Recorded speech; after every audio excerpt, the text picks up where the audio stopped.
can't tell, slightly nervous, but also very happy to see you all. I do want to start by acknowledging the Woiwurrung people of the East Kulin Nation.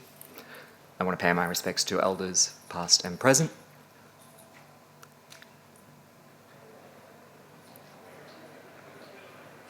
Hi.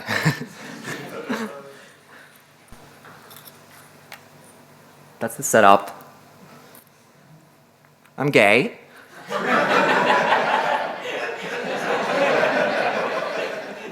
That really helps, thank you. My name is William Hinz. I am, my pronouns are they, them. I am a narrative designer, game designer, and playwright.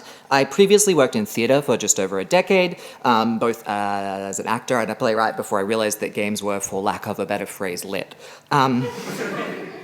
I recently finished my work as a staff writer on the game Date Everything, and also realized that that slide did not get updated, but that's okay. And I'm currently working as a narrative designer on the game, on King Title, a queer dress-up game about op shopping in the flooded Australian apocalypse with a drag queen. I am also currently working as the narrative designer on Partita, a branching instrumental RPG about beautiful bus stops and itinerant orchestralists coming to terms with the last snowfall of the Soviet Union. I also like very long sentences. I will apologize in advance. You can find some humor in me losing my breath. Separately from all of that, I also volunteer as the mentorship coordinator with the IGDA Foundation. Thank you, Onib.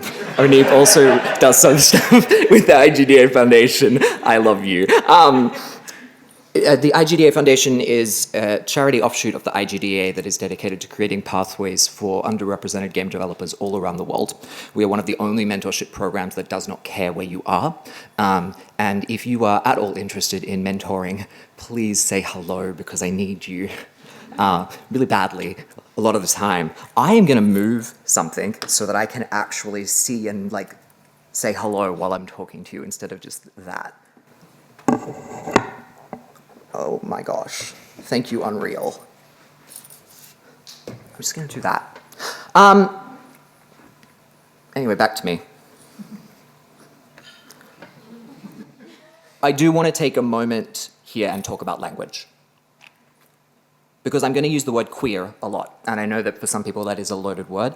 I'm going to explain why I'm going to use it. I don't hate specific labels. In fact, I actually think that they're extremely useful in certain contexts, and we'll talk more about that later on. But I use the word queer because it allows me to align myself with my wider community. It's a word that connects me, a non-binary person, to a trans sister or a gay brother. Even if our queerness manifests along completely different lines, that kind of solidarity is something I want to emphasize. I also want us to start thinking about how to encompass that kind of solidarity in the queer stories we tell. I like gay shit and I want to talk about it. And I also want to be able to weaponize you to be able to do the same. And so, with deepest apologies to my fellow wordsmiths, I am going to start with math. Some statistiques, if you will. So just how queer are gamers? They're pretty gay, apparently. Now there's a couple of things to cover here, so I'll just go point and blah, blah, blah.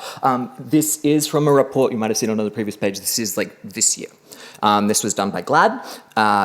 They have a lot of really cool stuff in there. I would recommend going and checking it out if you are interested in the state of queer games and the state of the marketability of queer games and what angles you might have when you're talking to publishers. They've got a heck of a lot of data in there that I find fascinating, but this is what's actually relevant to this discussion. Keep in mind, alongside this, I didn't have a fancy chart, but there's another report by Gallup that estimated around 7.6% of the population, this is both America-based, sorry, that's the world, that around 7.6% of the population identifies as queer. So this is in some ways an overrepresentation and is actually a really interesting sign in terms of queer people are more likely to be gamers. I kind of presume that. It's nice to have a fact. That many, in fact, actually, which is especially interesting considering the 7.6 thing. And this is what I'm really interested in. This is essentially the percentage of that age of gamer that identify as queer. It's pretty like stock standard. The younger they get, obviously you're not talking to a 13-year-old about that stuff, so that number is very likely to follow the trend and increase even more. The point that I'm trying to make here is people want queer games, and there are more people that want queer games. So let's do a quiz on the next stat, on the next math. Of the 3,446 games currently listed with the LGBTQIA+ tag on Steam, what percentage of them share one of the following tags? I am gonna ask you to do the hand thing if you think it's over 25%. Cool. 35, 45, 55, 65. If you have already heard this, you have to put your hand down. I'm sorry. That's not fair. 75, 85, 95. You're brave. I respect you. It is 65. Those are the individual percentages as well. Those might be interesting. Because I'm trying to get that number high because it's impressive and it helps my speech, I also went ahead and did the thing where you say you have to have one minimum review. That has flaws, but if we do that, it goes to 69.7. Math. Stan, I was so close to making that joke. I'm actually glad that you did. Thank you. I'm gonna get some water, sorry. And then...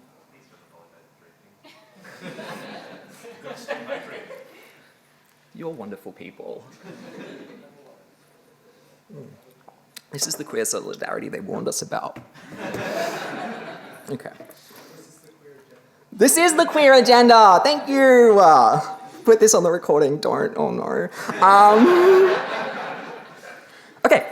So, to be fair, the remaining 30.3% leaves us with some fascinating stuff that really does start to dig into queer stories we don't see as often, including the 2022 Pride Month DLC of EA Sports FC 25, Konami's eFootball, and my personal favorite queer icon franchise that has always treated us very kindly, Harry Potter Quidditch Champions. On top of these gems, we've got the definitely not a dating simulator games, including a bite-sized visual novel about going on dates with some absolutely disastrous goblins, and a game blurb that says, if she leaves you now, you may never see her again. Experience this story about love and loss.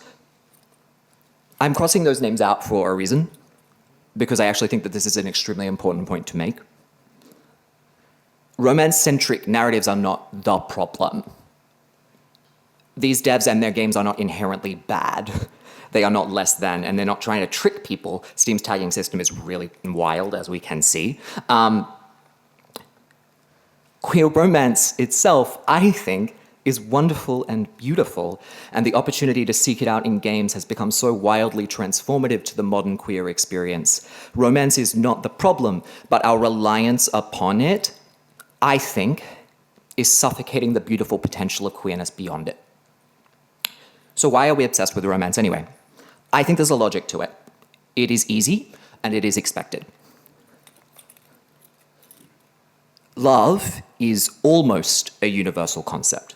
But on top of that, it's a concept that is often a much more complicated process for queer folk. As a queer player, the fantasy of romance is the fantasy of romance that is non-judgmental can be extremely alluring. I have been allured by it. I understand it. I am sure that many of us do.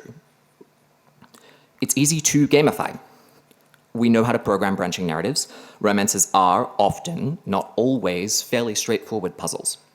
You click button, you get kiss. You move on to the next kiss.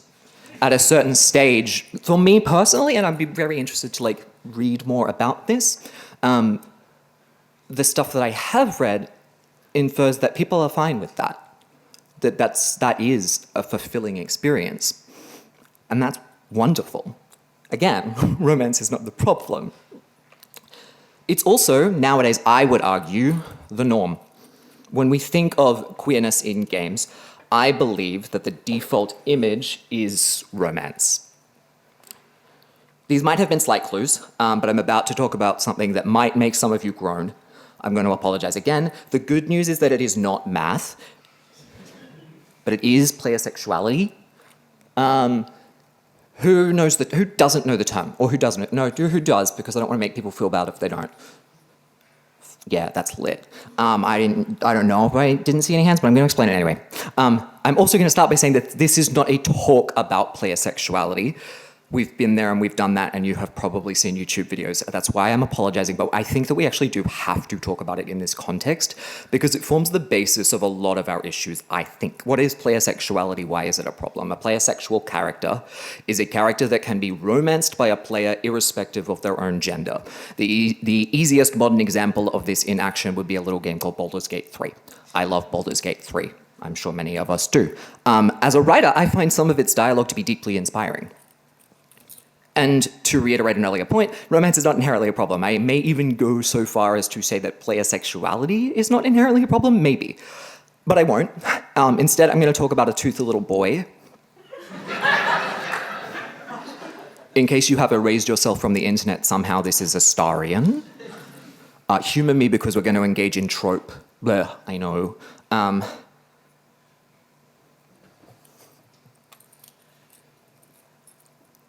We are all familiar with him, and if we aren't, this is the vibe. Pretty aggressively queer-coded. If it's like a trope, he's probably engaging with it in some way. That does not make bad. I also really make that clear, like trope does not equal bad. Acknowledges his own previous male love interests, which I love. It's a very interesting thing to see in a character that is player sexual coded, acknowledge that in a way. It's actually one of the few ways that I have seen a player sexual character kind of overcome one of the main issues of player sexuality, I feel, is acknowledging a previous relationship. What I find the most interesting is that I would argue that Astarion is a reversal of the origin of the player sexual character. And when I say that, what I mean is that the idea of a player sexual character realistically was, let us also give this to queer people. This is a character that was not designed for queer people or not designed for a queer experience. That has its own difficulties and yada yada yada and yada yada yada.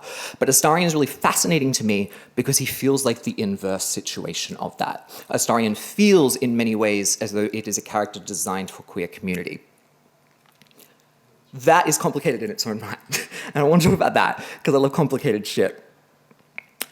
Does that mean that he should inherently be queer?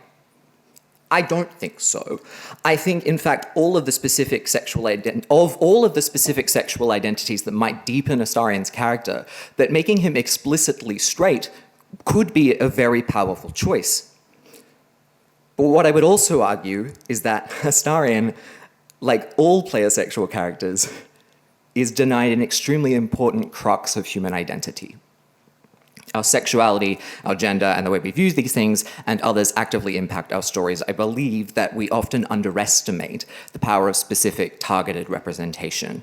And I was really scared of putting a video in here, so I'm going to pray that it works. It does not. That is okay. Is it? Can I make it work? Wait. It's maybe just the next slide. Cool. Can I make it work?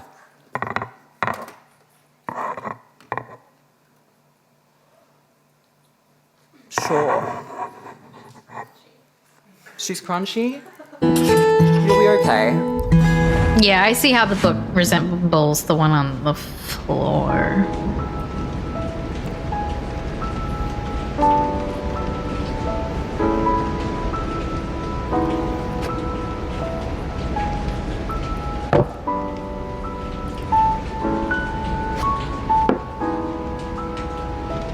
We have a lot of plants.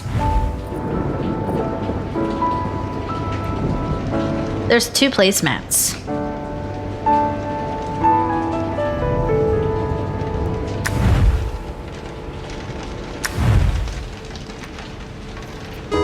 Oh, it's not working. Sorry. There's somebody moving in with us. Oh. That's really sad. Has anyone seen that video? Great, love that. For those of you that haven't, go and watch it, please. I'll send you a link. I actually had a version of this thing where I said I was so scared about putting this video in. I'm just going to do a screenshot of the video and get you to watch it on your phones. And I should have just done that. But you have it. You don't have the title. Literally just type into YouTube, watch me realize my character is bisexual in Unpacking. And if you haven't seen it, I'm very serious. I really am. I also have realized, like, probably about 5 seconds into this speech, that a lot of the stuff that I'm saying you already think. So we know the concept of bi-erasure, yeah? We get it, we're familiar, we understand that whole thing. To me, I find, like, of all of the kinds of representation, I am not bi. Bi is the one that gets me, like, if I actually see explicit bisexual representation, because I have so many bisexual friends who are, like, not just from their own families dealing with that, but they're also dealing with that from within their own communities. I'm gonna move on from pleosexuality so soon, but we all get it. Realistically, if everyone is pleosexual, you can never explore that, ever, because you will never have the context of gay and lesbian to be like, or maybe you're just gay. That doesn't exist in that universe. So those conversations can't exist in that universe. Now I will move on, thank you. Cool. I'm going to try and maybe get ahead of some of you in your mind thing, because I also know that I have been talking a lot about... Oh no, now I need to get out of that. Where are you? Oh. Yeah, I see how the book resembles the one on the third one.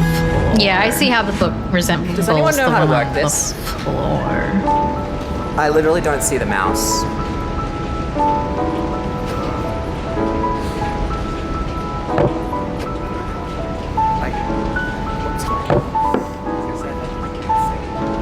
We have a lot of plants. I'm not crazy, right? Like, that's weird. We have a lot of plants. Okay. Oh, There's 2 placemats. Okay. And then Just get rid of it. And then if you want to grab your pen, just go again. How many queers does it take to fix a PowerPoint? Me. which is this the one? This is the one. Yes, we did And it! then you'll be good. But the mouse keeps coming up there. Oh no! You didn't see that. That's a lot of talk about romance, Will. I thought we were talking about not romance. Why are you talking about romance? It's almost as though there might be some kind of twist, some kind of reveal, a real one, a thing, educational. Water.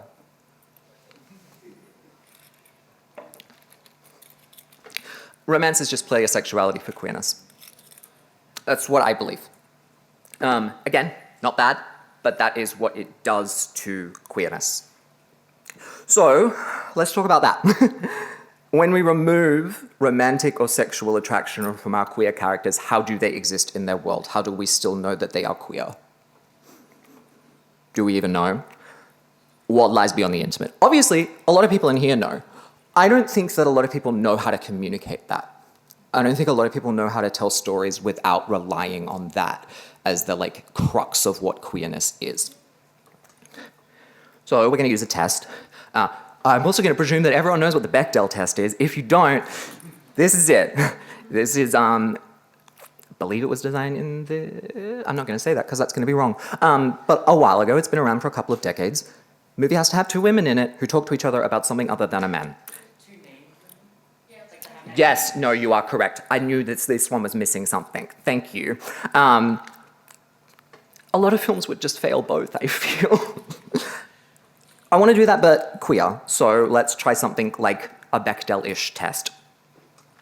The game has to have at least 2 queer characters in it who talk to each other, who could hypothetically, by established preferences, be attracted to each other, but do not have an intimate relation, nor the in-game potential for one, so no Baldur's Gate 3 or any, like, of that kind of thing doesn't work, because they can technically all love each other. Half points if you get 2 out of 3 criteria. You will get them. There are games that do this. This is not meant to be an arbitrary good or bad thing. I think that that's also really important to acknowledge because unpacking fails this, and I think unpacking is really beautiful. It is just meant to give us some sort of system to look at games and to look at narratives and to maybe start questioning how often we rely on romance and how often we allow queer people to exist within a queer community. Not even a community, just like exist as a human being outside of the notion of intimacy. That has nothing to do with this. I just skipped ahead. But it does lead me to this. This might be math, potentially. It is like of the slightest degree. But this is, for me, every queer person in my life. Probably I would add a couple more now, not that many because I know 90% of you. But that should, maybe be 10% bigger. And almost every time I go to an event, that circle gets bigger. That is the ecosystem in which I live as a queer person. I have also pretty much, I won't say never, but pretty much never seen that, the big one, represented in a game. It's hard. It is a hard sell to people. It is a hard sell to people to go to someone and be like, well, I want to pitch you something that has multiple queer characters. Because a queer character is obviously seen as a detriment. It is a risk. It is like a thing that you take a shot on. A shot, not multiple shots. And so I get that. It is very difficult to get yourself into that situation in the first place and to then get yourself in that situation and be like, but also they're not in love. Because that's commercial, that you can sell that. That is an angle by which you can advertise a thing to a queer audience. So, who are those people?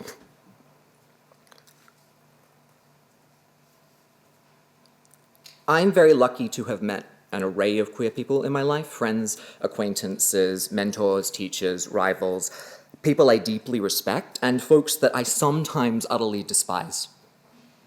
In fact, I have more queer people in my life that I just don't like than I have had romantic partners. And maybe I'm a bad person, or maybe I am just not very romantic. I don't know. I like to think that I am.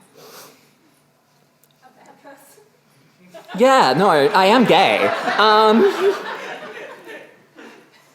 I have loved my queer friends in deeply platonic ways, in the ways that straight people want to think that some gay people love each other.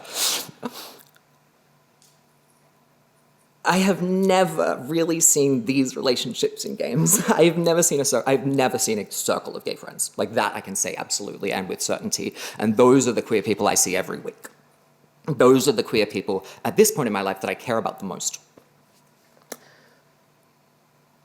The kind of specificity that acknowledges the existence of queerness as not just a space between lovers, but as an ecosystem and a culture with a history and a legacy of sick-ass shit.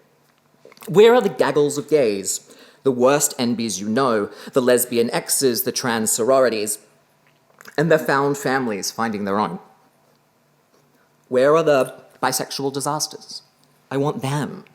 And they do exist. I know this. I just want more. And where are our histories? So, where are the club kids? The progenitors of modern drag? Where is ballroom culture in video games? That's a very tricky one. This one is really cool. I really want to see it. I also implore you to not just look at this one and do it. There's a history, and you should learn it. You really should, because it's cool. And you probably use a lot of their language. The Weimar Republic was the first gay civil rights movement. Early Germany, pre-Hitler era, it is a very fascinating, actively queer community. Please look into it. The gay and lesbian kingdom of the Coral Sea Islands. Who knows that? That's also very, very cool. They waged war against Australia. Just like the emus. The lesbians abseiling into the House of Lords. The Polari language. The hanky code. You don't have to, that one is an SFW, but it's cool. So why does L come first in LGBT? And I know that probably a lot of you will know it, but I also know that I think in my life the majority of queer people that I have met don't know. That is also not your fault or their fault. We don't get taught this. As queer people, we do not, queerness is not inherited. We don't inherit our history. I was raised Catholic. I was raised Australian. I was raised vaguely Irish. I'm gonna watch this afterwards. I'm so sorry. Those are things that I was taught because I grew up in a family that knew those things. You are not afforded that as a queer kid. Maybe, in like very rare circumstances, but that is actually a really interesting, I believe, unifying trait about us as a people. Is that if we do not seek out our history, we will not be taught it. The extent, for me, of my education of queerness in high school was that everyone got HIV and then a lot of them died, and that was it. And I was lucky to know that, if anything. Because at the very least I had like an origin point to be like, but why? And so many kids don't get that. And so this whole speech, I think, like in order to like get a speech approved, right, you have to kind of prove the value of it. And so in some ways, I do think it's important to understand the numbers and the stats and the demographics and to be like, look, there's a market there, there's a thing there. But if I am going to allow myself to kind of actually talk about why I think it's important, is that we need to archive our own history. We need to put it in a way that it is accessible and exciting to access, because so much of it does get lost. So the stuff there was a photo of a thing that I actually couldn't find. It's called a mile. It's called a mile of black paper. So the image that I had there is a black typewriter. It has nothing to do with the origin of that. There are 3 articles that appear when you look on Google, and I think it's one of the most beautiful queer stories I've ever heard. And the only reason I know it's true is because 3 years ago I went to a presentation at Midsummer where one of the women who was actively involved in ACT UP told us it. I'm going to tell you it, because I think that that is important. So during the HIV crisis, there was a group called ACT UP. There were a group of activists. There were a combination of women who had a load of experience in activism and getting stuff done, combined with the double income of a bunch of gay men and queer couples. It is a really fascinating point in history that has almost the opposite of something to do with romance, because it's about queer people who are coming together in order to save themselves. The New York Times would refuse to publish anything about HIV. And because of that, people were continually left unaware about where spikes were occurring. And people were actively dying because of it. There were a couple of interns, queer interns, who were working at the New York Times, who went to an ACT UP meeting and basically said, hey, just so you know, they got a new fax machine. Their business is completely reliant on it. The coolest thing about fax machines is that you cannot block fax numbers. And so they called up everyone they knew around the country, and they said, we need you to, as much as you can, every hour of the day or whatever, we'll set up a roster if you can just do it for an hour. We need you to send full sheets of black paper faxes to the New York Times, because that's expensive. And they were able to shut it down, and they were able to get them to post about what was happening. But in the process, on top of that, because queer people are artful and wonderful and intelligent, they didn't just do sheets of black paper, they did the names of people who were dying. And they did dick pics and ass pics, and I also think that that's funny. And I also think that there is something inherently queer about that. And I think that the thought of that story dying is so terrifying to me. Maybe it's just that I care more about queerness. Maybe it's not that I love games that much or as much. I think that I do. Maybe I'm just conflating the two. But I really do believe that there's potential in games to tell those kind of stories because they're so weird. And I think games are weird. And I think there's so much, like, comparatively speaking, in terms of the way that we think about queer theory and the way that we think about games theory, as this thing, they are both things that cannot be defined, that actively defy definition. They feel like allies. Where is my speech? Our history is never taught, and it's so rarely textual, but it is oral, and it is visual and visceral. It's whispered on wet lips in nightclubs and torn into drag queens' hand-me-downs, palmed off from mother to daughter and sister to cousin. It's red tulle shredded and stitched and dyed and melted down into gold bangles somehow that betray recognition, but it is there, and it begs us to find it. It's sitting silently between the 3 decades of Hays Code buffoonery, explicitly forced into implicity, and bound behind good friends and deeply platonic heterosexual relationships. We do deserve love. I don't hate romance. We have been denied it, and we deserve it in abundance. But we also deserve to understand that we are a lot more than just lovers. That we are, at times, full of rage, and we have been, and violent. And all of these wonderful, wonderful platitudes of like, multitudes of who we can be, and who we have been, and who we are. I do see it in games. I'm not like coming up here and being like, no, you were doing it. There are people in this room who I know are working on things that I'm like deeply, uncontrollably excited by, so much so that like some of you I probably actually haven't talked to about it because I'm quite nervous. I just think you're all really cool. I wish that I was actually teaching you something, and I am running out of time. Great, that's all cool. I do want to give one more story. It's very, very quick, but I do love it, and I think it's just as important, if not more important than anything. This is from the same woman on the same night. Obviously, there were a lot of people dying, and obviously a lot of people were losing partners. And she told us the story of the night that her best friend lost his partner, and that she had recently lost hers. And she spoke about a gay man and a lesbian woman sleeping together and sharing the same bed and holding each other as they slept. And if I have to see romance or intimacy in like any capacity, I think that that is the most beautiful form of queer romance. But I think the current way that we think about romance and the current way that we think about queerness, that seems so far beyond. I think it is something that we have to work towards. And actively so, and I think it's difficult, and I hope that we give it a red hot go. I'm going to shut up. Thank you so much.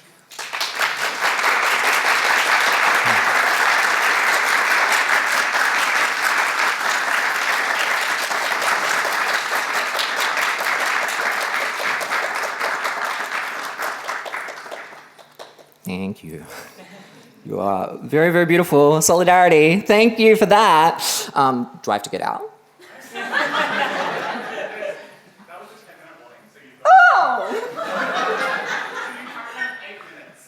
Oh, cool. I mean, does anyone want to talk about anything? Point out where I'm wrong? Give me 5 games, I'll buy you a drink. If they all pass the test, I actually will, because I want to know what they are. Cool. Sit. Oh, hi. Why don't you tell us why the L comes first? Oh, cool. Sorry? Oh, yes. Why does the L come first? This is actually one of my favorite little queer stories. Because we don't have documentation. It is fairly actively and aggressively like presumed and understood that it is because of all of the work that lesbian women did during the HIV crisis. It was not always LGBT. And in like the standard hierarchy of things, that does seem strange because you would always presume that G would be first, and it was. And it shifted at some point near the end of the HIV crisis. There is no like documentation. There are no minutes that we can find where they said, we're going to do this because this. But that is queer history in so many ways, is we just know it because everyone talked about it. Yeah, it's the same with Stonewall, who threw the first stone. Everyone always, no, I'm so serious. Everyone says it's Marsha P. Johnson or it's Sylvia Rivera, and both Marsha P. Johnson and Sylvia Rivera have gone on the record saying it wasn't them. I think that's really cool. I really do. I think that's wonderful. Anyway, sorry, anyone else? Hi. Hi. I wanted to ask a question about, do you see a through line between the idea of like bridging gays and stuff like that through to how we see queerness and love and romance in the sense of it seems that queerness can only really exist as a spectacle as opposed to the nuanced depth that it can offer. Could you repeat the first half of that question, sorry? You know the trope about like fridging gay people, as in like, oh, they died and that drives the story to some level of like. Oh, the bury your gays stuff? Oh, yeah, I mean, it's just... But do you see a line between that and like how we currently have complex conversations about? Oh, yeah, no, yes. Sorry, do I see a line between bury your gays and like the difficulties that we have in talking about queerness? Is that a good summation of that question? The difficulties we have in like telling queer stories. Yeah, I do. I would go a little bit further and I would connect it to the Hays Code really aggressively. In fact, that is probably one thing that I wish I had talked about more. Again, I'm going to presume that most of you know, but I'm going to say what it is regardless. The Hays Code was a series of self-enforced laws. They weren't like written into law, but there were enough shitty people there that essentially meant that you could not represent certain things on screen. It wasn't just homosexuality. 5? Yes, got that this time. Wasn't just homosexuality, it also had a lot to do with the representation of women. But I believe this, there are a bunch of people that believe this, there's a bunch of writing on it, that because you could still get around it, you just had to be very implicit in the way that you represented queerness. A lot of the work that we consider seminal, a lot of the work that we look at and we go, that's my favorite like queer film from the 60s, uses things that we now, if you don't know what the Hays Code is, you look at that and you go, oh, that's queer storytelling. That becomes your inspiration. That is why there is like an inherent bias towards, even from queer writers, towards telling stories implicitly, towards avoiding explicit conversations about what queerness is. And I do think, yes, that implicitness that is kind of built into the canon and the genre and the conventions of queerness plays a huge part in the fact that we can't have like extremely open, honest, I would even say like aggressive conversations about what queerness is. In the same vein, you always get resistant forces. Like I like to think myself that I'm probably fair bit more explicit because I'm angry about that. So yeah, I think, yes, definitely. Cool. I don't see any other hands. So I'm going to say thank you one more time. You're all beautiful.